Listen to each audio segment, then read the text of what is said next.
je pense pour une équipe junior qui joue contre une équipe avec beaucoup d'expérience, on a rivalisé. Si on regarde les statistiques en chance pour, en chance contre, ça se vaut largement. On nous refuse un but, même le coach Épinal ne comprend pas trop. Donc c'est gratifiant pour les joueurs, frustrant à la fois. Parce que je pense qu'on aurait pu mériter d'aller faire un troisième match et ça aurait été bénéfique pour eux dans l'apprentissage. Voilà, après, voilà, il y a l'expérience, manque de métier, petites erreurs et qu'on paye cash et avec des super joueurs en face qui sont capables de faire la différence dans ces moments-là. C'est là où on voit le manque d'expérience de nos joueurs face à beaucoup d'expérience en face. Bon, vous avez poussé comme les Spinaliens hein, quand vous êtes revenu à 3-2. Heureusement qu'il y a eu ce quatrième but d'Épinal pour apporter un petit peu d'oxygène. Bref, vos joueurs ont vraiment répondu à vos attentes. Hein. Oui, ils ont répondu à mes attentes, mais surtout aux leurs, parce que je pense que c'est leur perf avant d'être la mienne. Et ils mettent le quatrième et on nous refuse le 3-3, donc c'est un tournant du match aussi. Je pense qu'à 3-3, le match aurait peut-être été plus long jusqu'à la fin. Mais voilà, après, Épinal a une belle équipe. Je pense qu'on a rivalisé. On ne peut pas dire qu'il y en ait un qui est extrêmement dominé l'autre. On a eu du répondant, on a fait du jeu. Voilà, l'expérience, les petites occasions, les petites erreurs. Épinal a su faire la différence dans ces moments-là. Surtout sur les supériorités numériques, je pense que c'est là où ils ont fait la différence sur les deux matchs.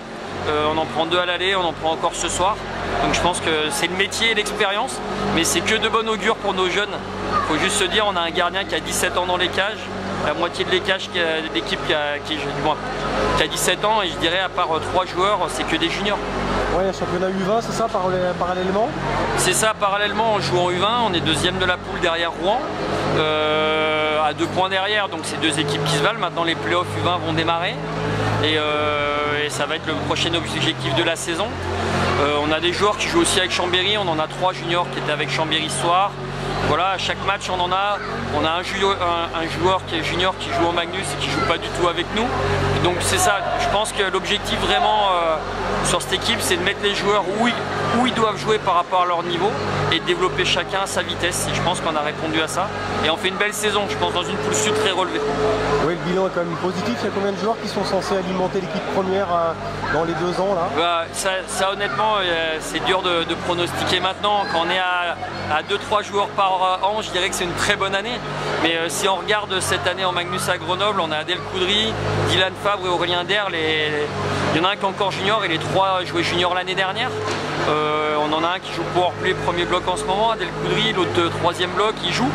Donc on en a eu 3 cette année.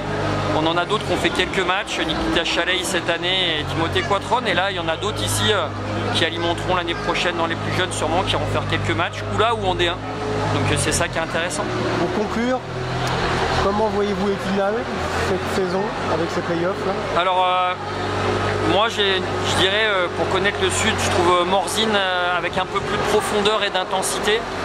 Par contre, je dirais, voilà, ils ont un powerplay qui est très très efficace avec une qualité technique au-dessus. Là-dessus, ils peuvent faire la différence. Maintenant, ça va être sur l'intensité et le rythme qui va être leur proposé, je pense, face aux autres équipes.